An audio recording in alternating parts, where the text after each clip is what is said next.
ఈరోజు సాక్షి పేపర్ చూపిస్తూ నేను స్టార్ట్ చేయాలనుకుంటున్నాను ప్రెస్ మీట్. ఇక్కడ ఏమని రాస్తుంది? చంద్రబాబు సీమ జలాల ద్రోహి.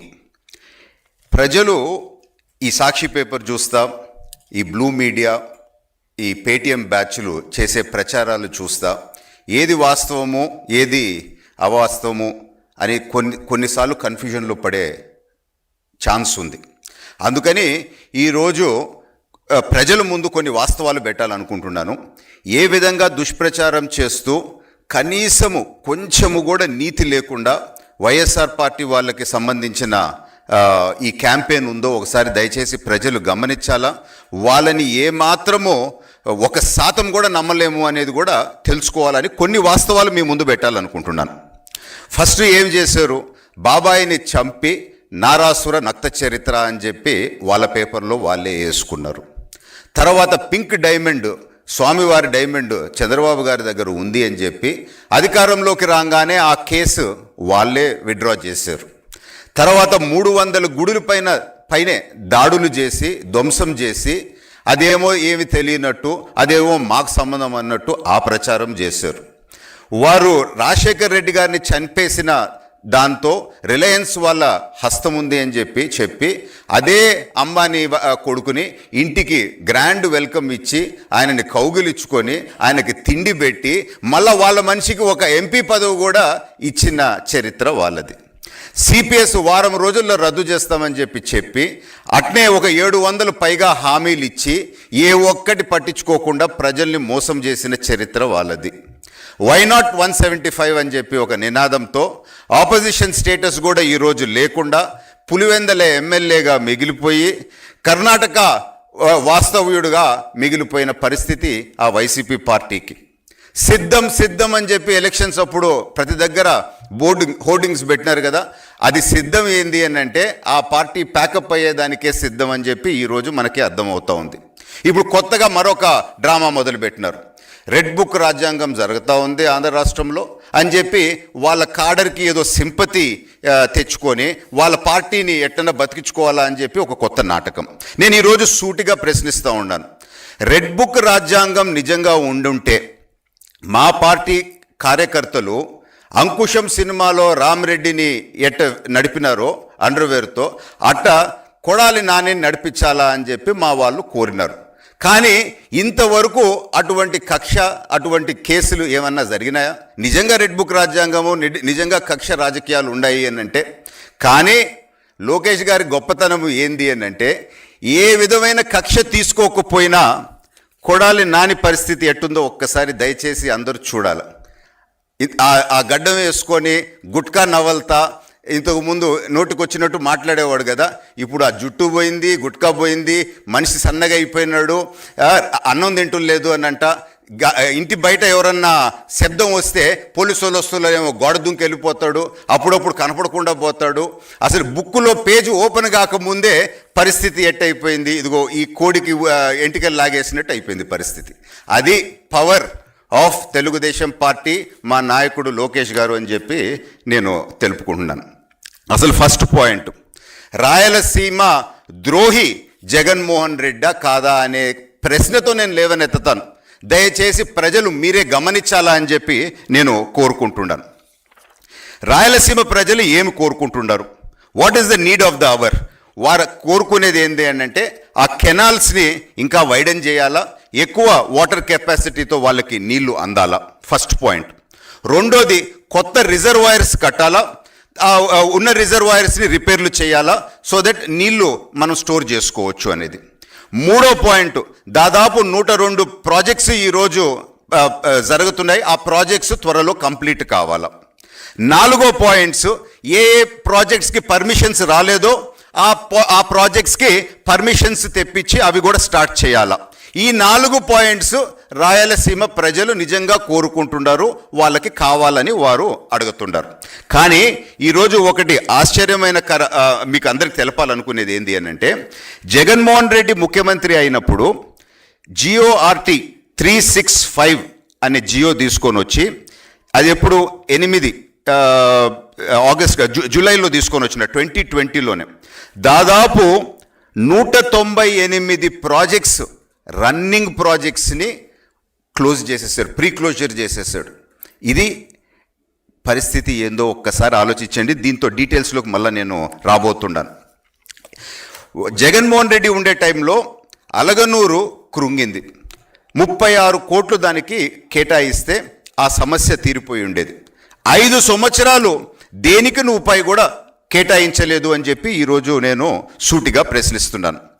మెయింటెనెన్స్ అండ్ రిపేర్స్ కింద అన్నమయ్య డ్యామ్కి 39 మంది చనిపోయినారు.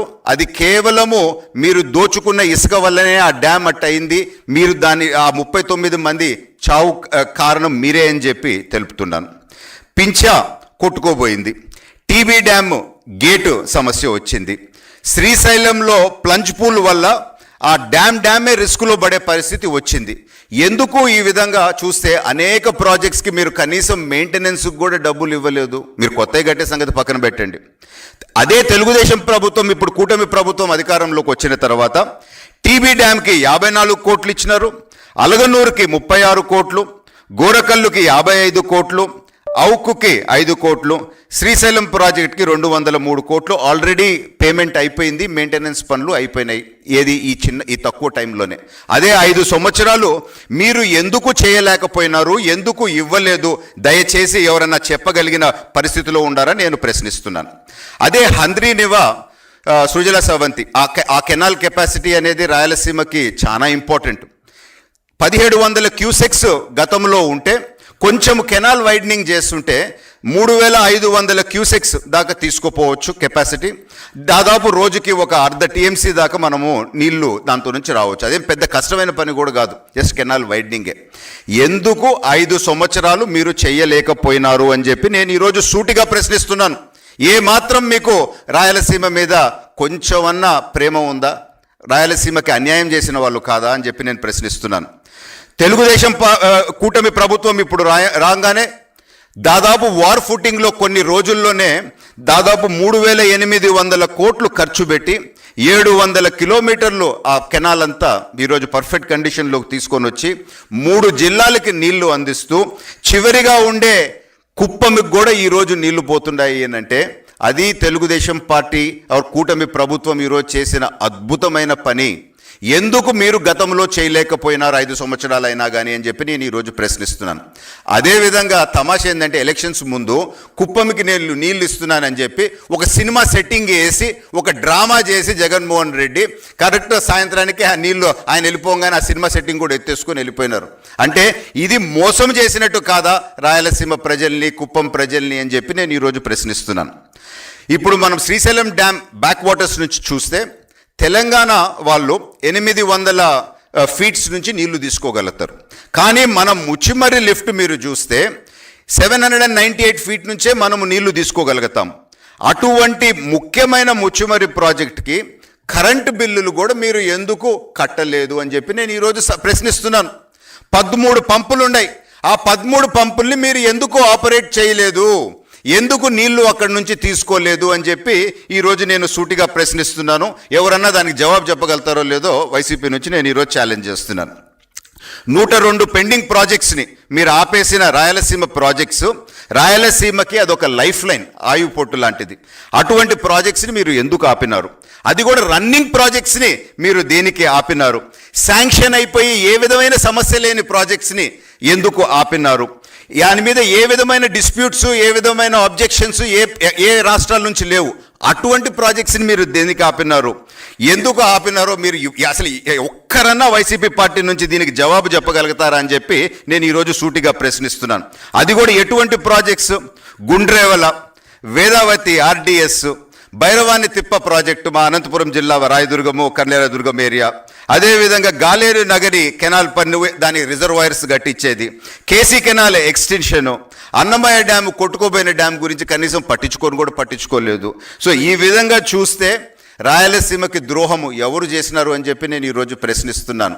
ఎందుకు రన్నింగ్ ప్రాజెక్ట్స్ మీరు ఆపినారు అని అంటే దాంతో మీకు కమిషన్స్ రావనే దురుద్దేశం తప్ప మరొకటి ఉందా అని చెప్పి ఈరోజు నేను సూటిగా ప్రశ్నిస్తూ ఉన్నాను. అదేవిధంగా మీరు చూడండి, 5 సంవత్సరాలు ఎంత ఖర్చు రాయలసీమకి జగన్మోహన్ రెడ్డి పెట్టినాడు? కేవలము 2,000 కోట్లే ఆయన ఖర్చు పెడతాం జరిగింది. అదే బడ్జెట్ ఎంత ఉండింది 5 సంవత్సరాల్లో? 12 లక్షల కోట్ల బడ్జెట్లో కేవలము 2,000 కోట్లు రాయలసీమ ఖర్చు పెట్టినాడంటే ఇది న్యాయం చేసినట్ట ఒకసారి ప్రజలు గమనించాలి. అదే తెలుగుదేశం టైంలో మీరు చూస్తే గతంలో 2014-19లో 12,500 కోట్లు రాయలసీమ మీద ఖర్చు పెడతాం జరిగింది ప్రాజెక్ట్స్ పైన. అప్పటి బడ్జెట్ కేవలం 7 లక్షలే ఉండింది. అంటే మీరు చూస్తే జగన్మోహన్ రెడ్డి దగ్గర ఉన్న బడ్జెట్లు కన్నా 11 రెట్లు ఎక్కువ తెలుగుదేశం ప్రభుత్వంలో మనం ఖర్చు పెడతాం జరిగింది. ఈ 18 నెలల్లోనే మీరు చూస్తే మళ్ళా ఒక 8,000 కోట్లు కూడా ఆల్రెడీ ఖర్చు పెడతాం జరిగింది. అంటే 2,500 కోట్లు పైగా తెలుగుదేశం ప్రభుత్వము ఈ కూటమి ప్రభుత్వము ఖర్చు పెడితే జగన్మోహన్ రెడ్డి 5 సంవత్సరాల్లో పెట్టింది కేవలము 2,000 కోట్లు. ద్రోహి ఎవరు అని చెప్పి నేను ఈరోజు ప్రశ్నిస్తున్నాను. ఆ రోజాకి సంబంధమే లేదు. ఆమె సినిమాలోళ్ళు పంపించేసినారు, ఇప్పుడు టీవీలోళ్ళు రావద్దంటున్నారు.